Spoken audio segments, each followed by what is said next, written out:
Coming up in today's newscast, Netanyahu closes the Keren Shalom checkpoint to punish Hamas, China emerges as a surprising new player in the Middle East, and Israel prepares to make another small step for man with its first mission to the moon.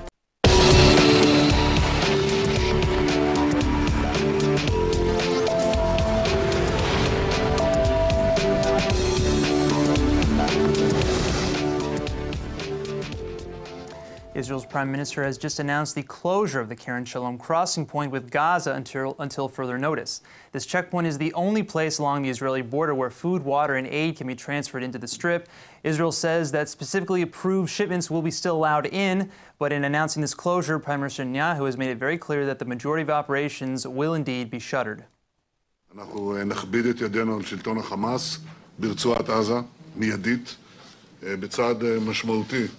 אנחנו נסגור היום את מעבר כרם שלום. יהיו צעדים נוספים, ואני לא מפרט אותם.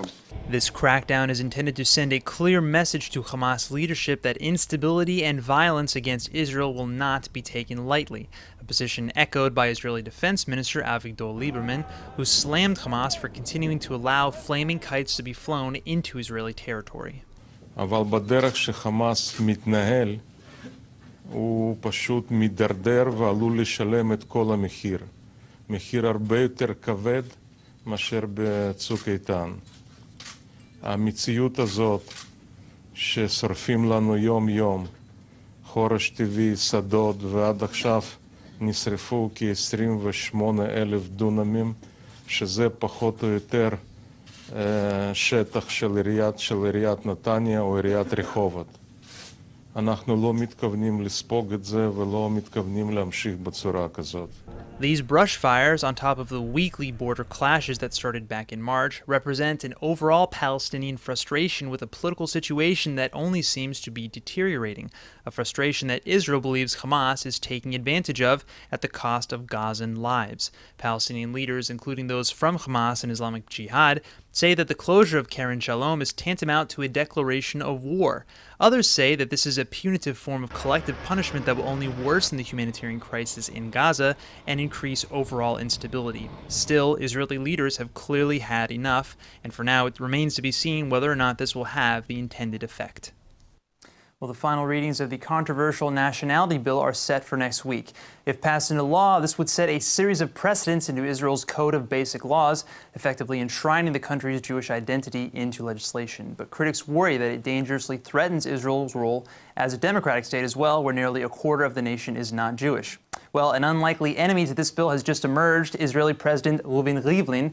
Rivlin has slammed the bill as, quote, discriminatory, and worries that it could actually come back to harm the Jewish people all over the world. And here with me now in the studio to discuss this is Rabbi Ariel Constantin, the founding rabbi at the Tel Aviv International Synagogue, and Rabbi Dov Liepman, former Knesset member of the Yesh Atid party. Thank you both so much for joining us. So, open question, is Rivlin right here? Is this going to harm the Jewish people at the end of the day, or in the future? I'm definitely in favor of the concept of a nation-state bill. I think that we have a constitutional law of human rights. We should also have something that enshrines the fact that we are a Jewish state in law. However, the moment that you're doing that, you have to go overboard to make sure that the minorities in the country feel completely welcomed and equal. And therefore, because there are specific clauses in this bill which actually reduce the equality that the Arabs and the minorities should feel, I do agree with the president that it risks bringing us to a state of discrimination and not the equality which the founders of the state envisioned. So you think this may be overload in this version of the bill? Correct. There's one or two lines that have to be taken care of. Certainly the downgrading of Arabic to a secondary language is just unnecessary.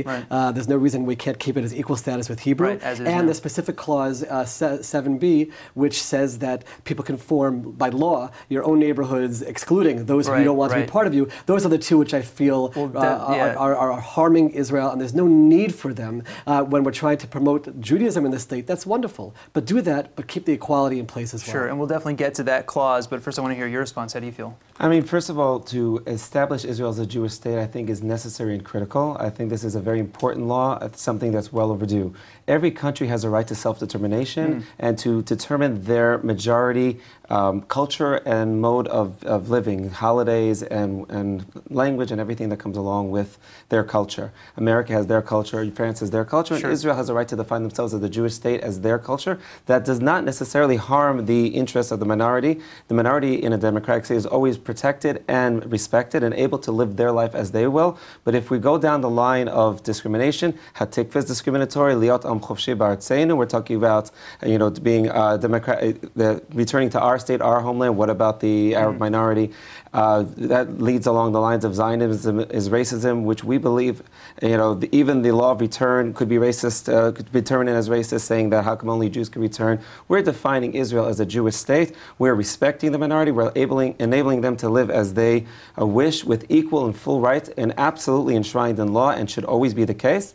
But that doesn't mean that we need to discriminate against the majority who have willed Israel to be that Jewish state. Right. Well, one thing that, you mentioned about this clause is that, and one thing Cleveland says in his argument against the bill in its current form is that, this clause about establishing settlements based on nationality and religion, that could be used to harm potentially, sectors that want to create places where ultra-Orthodox can't come or LGBT people cannot live. So that's what he means when he says that maybe it could harm Jewish people in the state of Israel and abroad. Do you feel that that's not the case? Any law that discriminates against one particular group is a problem. Right, that's discrimination. Right. That's discrimination. But when a group of people in a larger number say we're banding together and we want to be together as a Jewish, and we're not excluding specifically this population. We say we want to live together and to be able to create a culture that we're living in and we're developing our children and our education under that auspices, to the exclusion not of one other but all others. I think that in a democratic state, they have a right to live together. Like a condominium has a right to say we're accepting certain members, but not to the exclusion of a specific, nationality or race. If in general they want to live together and they have a right to do so. That being said, I think that we should enable this while encouraging these groups who are living in a homogeneous society. I personally always chosen to live in heterogeneous societies. Wherever I've lived, I live in Tel Aviv. I've always chosen places of heterogeneity. But I think that people have the right in a democracy to live in a homogeneous society, and yet we should encourage them to have interactions outside of where they live so that there is communication that builds relationships and that enables them to get to know the other cultures. I think that as well is important because homogeneity can lead to a disconnect in society. Right. This is obviously so totally complex and we're running out of time now, but last thing I want to say is, Israel is unique because it has its principles as a Jewish state with its Jewish identity, and that's what this bill is addressing, but also as a democracy.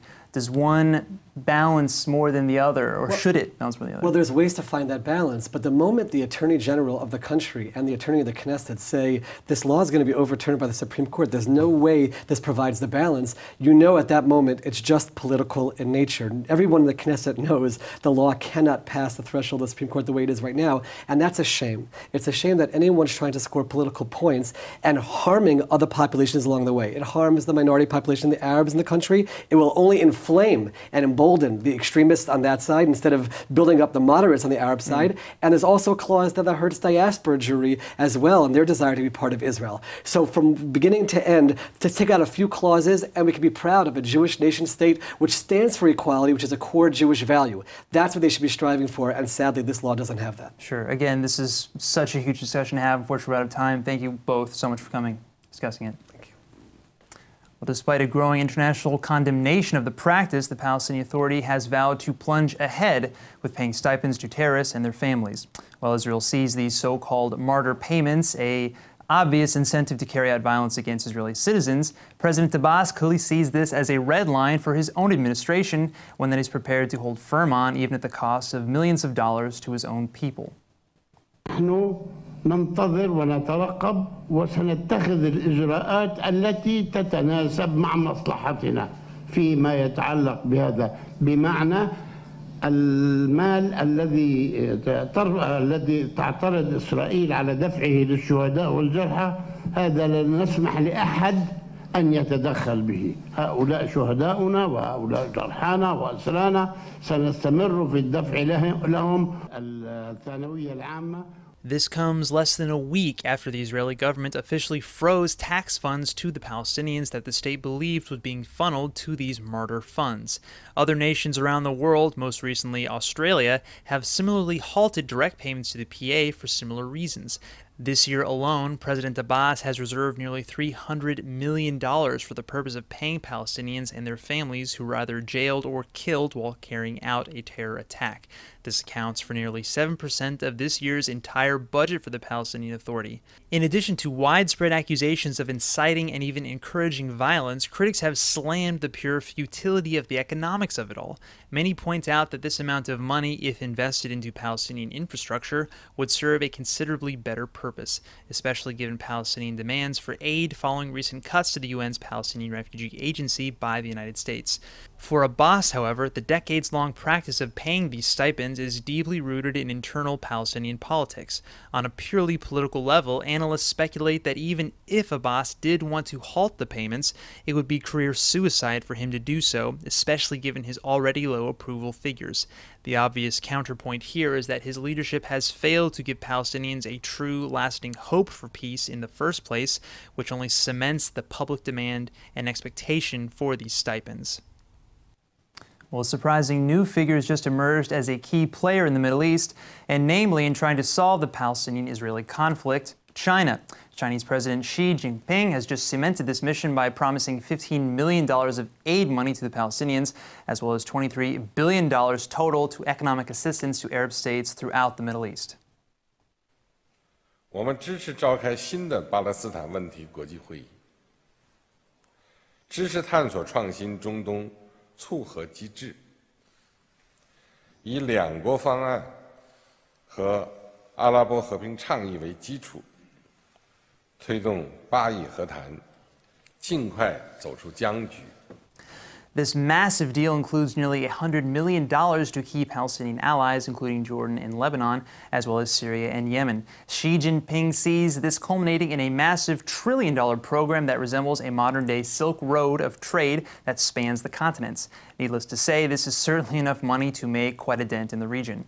And it comes at a time when many believe something of a power vacuum still exists following U.S. President Donald Trump's decision to recognize Jerusalem as Israel's capital. For Palestinians, that declaration last year ended America's role as an impartial negotiator to the peace process, and China's investment here may be the first physical evidence of its efforts to fill that vacancy. Either that or merely an effort to counter the United States, with whom China now faces a bitter trade war.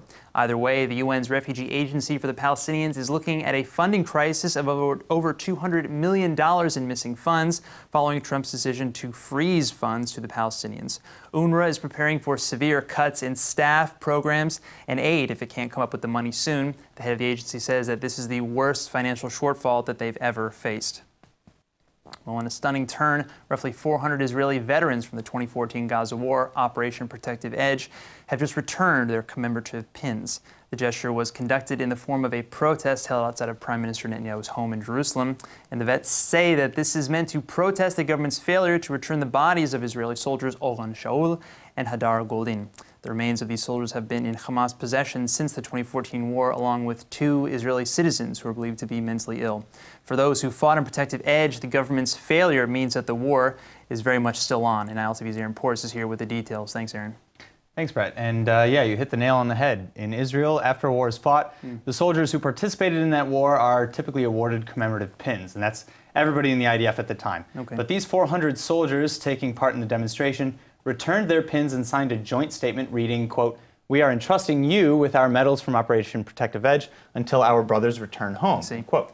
And of course, they're talking both about Keren Shalom and Hadar Goldin, as well as Hisham al-Sayed and Avraham Mengistu, who are civilians. Right.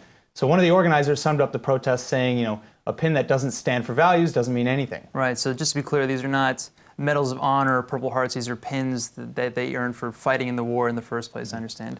That's now, true. When we talk about values, what values specifically are being addressed here?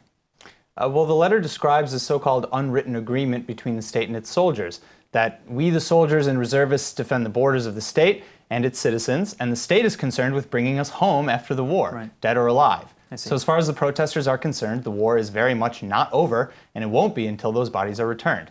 And the government, whether or not it's working diligently to secure the bodies' release, seems to think that the war is over and done. Actually, just a few days ago, the government held a memorial service for victims of Protective Edge, and obviously the Golden and Shaul families boycotted this event too, over the same grounds. Right. Well, let's look at that, because of course, a lot happens behind closed doors that the public can't be aware of. I mean, I will say at the same time, there is a growing frustration that maybe the Israeli government has stalled on even pursuing those negotiations for, on some kind of deal. And Netanyahu himself said at the memorial service, you mentioned, that not all of the facts concerning negotiations are out in the open, and he called that, a good thing. Sure, and that's true. Yeah. You don't want every part of a secret negotiation to be out in the public sphere. Also, many people are pointing to the fact that it took 5 years to free Gilad Shalit. But every situation is different, and actually the Shalit deal may have actually swayed or set precedent for how the different factions are dealing with this. So, for example, there's been little to no teasing from Hamas, or even proof of what condition the bodies and the captives are in. So we as civilians, really just can't know anything for sure. Right. Well, I will say that, the larger political game, of course, may be a huge factor here. I mean, right up to whatever strategy the United States eventually takes as far as pursuing Middle East peace, as they've promised. Now, from all sides, unfortunately, these are seen as bargaining chips. Hamas may hold on to this harder if they get the sense that Israel really wants it. On the other hand, it's unusual to see such a backlash from Israeli soldiers and veterans, especially against the government, especially with this war. Yeah, well, especially with that particular war, I think like 90% of the country pretty much universally supported Operation Protective Edge at the time. Right. I mean, well, I got to say that only makes this protest, just all the more powerful. Obviously, we'll just have to see where this goes. Anyway, thanks for the details, Aaron. Thank you. Yeah. Well, a local nonprofit is about to go where no Israeli spacecraft has ever gone before: the moon. The innovators at Space Ill have just announced that their unmanned vessel will hitch a ride on the Falcon 9 spacecraft, courtesy of Elon Musk and SpaceX, later this year. The module will then perform a soft lunar landing on the surface of the moon, where it will plant an Israeli flag, and if successful, this would mark the 4th time that any country in the world has ever done so.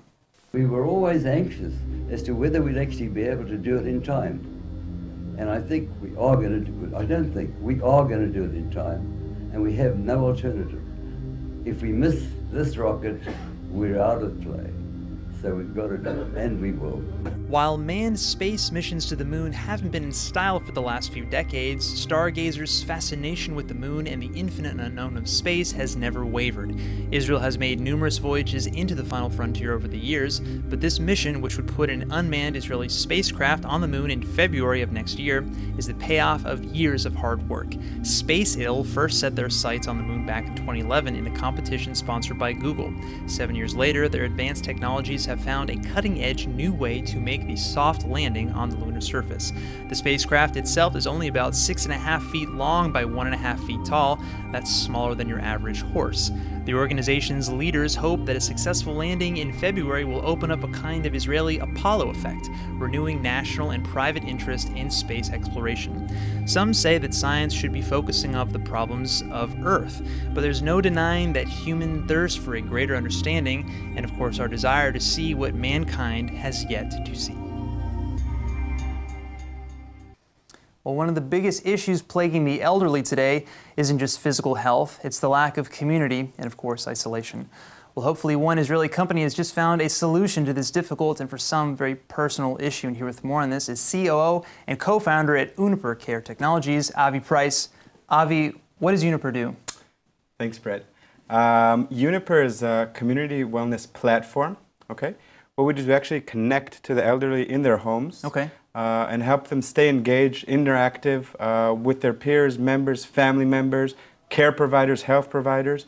Give them, socially active and physically active. Okay. And we do this, the screen is showing now, there's a little box. I want to see what's in the box. All right. What's the mystery box? So it's like a streamer, okay, like an Apple TV with our software inside. It comes with a remote control that we designed, very simplified device. The remote control, okay, it has TV and remote, but it also has a microphone inside, okay, which is key, and a small camera. Looks like a webcam. Simple webcam. Okay. Once you connect video and audio, you're allowed to have an interaction. Okay, so what we're taking is a very, very big problem, which is the demographic shift in the world, with baby boomers coming into the 65 plus, which this is a problem the whole world is trying to tackle. And what we're actually doing is going with the notion of keeping people in their homes and communities at a healthy quality of life. And we do this by connecting them. First of all, reducing the social isolation and loneliness, allowing them to communicate with other people, and then also connecting to their providers, if it's a social worker, if it's a doctor, a nurse, psychologist, whatever they need. Wow. So would other people need this same system to interact with the elderly? Like it would basically connect them through the technology? Or if I have an iPhone, can I log in and talk to my grandma or my grandpa? Yes, that's a great question. So with other peers, okay, so if it's other people from their own community, it's likely going to be through the system because they don't usually have the accessibility to go to their iPhone. They normally don't have it. Right, of course. But yes, yeah. if you're third generation, the grandson, or second generation, the son or daughter, so you can connect through different apps from your phone or computer. And now the first version was TV-based because this is a medium that they can use. They know how to. They don't feel like they're adopting new technology. Yeah. But now we're also released web versions as well. So that's the easier part. The harder part is getting the first, the first accessible technology in there. Wow, man, this is really special. Unfortunately, we're out of time, but I'll just ask really quick. When is this already available, or when will it be available? No, it's out now. It's kind of largely adopted here in Israel. We started dissemination also in LA, so we're working in Los Angeles. Australia to come soon. Absolutely available. Today we're not selling directly to consumers almost. Okay. Mainly to care providers or health providers, different organizations. In Israel, it's government, municipalities. In the States, similar healthcare, care providers. Gotcha. But if we start seeing this box around, we're thanking Uniper. Correct. Gotcha. Correct. Avi, thank you so much and great work. Thank you very much. Pleasure being here. Israeli research delivered some very bad news to men and women last year. Fertility in men in Western countries has plunged by more than 50% over the last 4 decades. Ouch! And worse, those rates are probably still dropping even as I'm speaking right now. Well, one Israeli company is trying to come up with a solution. No, it's unfortunately not a cure-all, but it's a new way to let men check their sperm count whenever they want using their smartphone. And I know what you're thinking, but no, rest assured it does not involve any spermazoa physically touching the surface of your cell phone. Meet the Yo, the simplest, most usable way to see your semen ever developed in the history of mankind. And if you think that that's an overstatement, then just wait till you see how the designers cracked this technology. Okay, so first of all, a Yo kit will set you back about $60, but it includes 2 full testing kits in each box. First, you need to fill up a cup with a sample, then mix it with a liquefying powder and let it sit for about 10 minutes. Then you use a little pipette to squeeze some sample, which will now have a bit of pink tint to it, onto a little slide, kind of like preparing a microscope. The slide goes into the plastic Yo clip, which connects to the top of your smartphone. Then just activate the Yo app, and voila! A close-up live view of your swimmers in action appears before your very eyes. Didn't think you'd ever be looking at this on your smartphone, did you? Seeing the little guys in action is important to understanding your own fertility, because even if your numbers are a bit below average, it's all about how well the sperm you do have can swim. Guys, it's quality, not quantity. Additionally, the app analyzes your count and stores that data for future comparisons. Now, while the test may not actually impact your sperm count, this efficient and shockingly easy-to-use system can help get men familiar with their health early, which is usually half the battle. The kit even comes with some much-needed cleaning wipes. They really thought ahead on that one. The makers of Yo are based in Caesarea, but Yo's already gotten the FDA stamp of approval for the US, as well as the proper stamps of approval from the EU and Israel. So, now that you know the full story, it's time to tell your friends, yo guys, come check this out. The Hebrew word of the day is brought to you by IDC Summer Ulpan, open to everyone. And now for our Hebrew word of the day. Well, in case you haven't heard, 30 Israeli women are getting their Lego treatment on with personalized portraits composed entirely of Lego blocks. And that's why today's word is laharkiv, meaning to assemble or to construct. Now, we've all heard the words harkava, nidreshet, or assembly required once in a while. Whether it's Legos, a puzzle, IKEA furniture, we all find ourselves with the need to laharkiv, or assemble, one time or another. But it doesn't stop there. A harkava, or assembly, can also refer to cooking. And I mean, that kind of makes sense when you think about it, because you're kind of assembling ingredients in the kitchen, I guess. Even the words for ingredients, rechivim, comes from the same root word. But grammar lessons aside, guys, go ahead, get creative, do whatever you want, see what you can laharkiv yourself. It's fun. All right, let's go ahead and take a look at the weather forecast. Tonight will be partly cloudy and warm with a low of 77 or 25 degrees Celsius, and tomorrow you can expect more partly cloudy and warm weather with a high of 86 or 30 degrees Celsius. All right, that's it for today's news. Today's exchange rate is 3.64 shekels to the American dollar. Remember to sign up for our daily newsletter at iltv.tv, and don't forget to follow us on Facebook at Israel English News, and of course on Twitter at ILTV News. I'm Brett Allen Smith, and thank you for watching.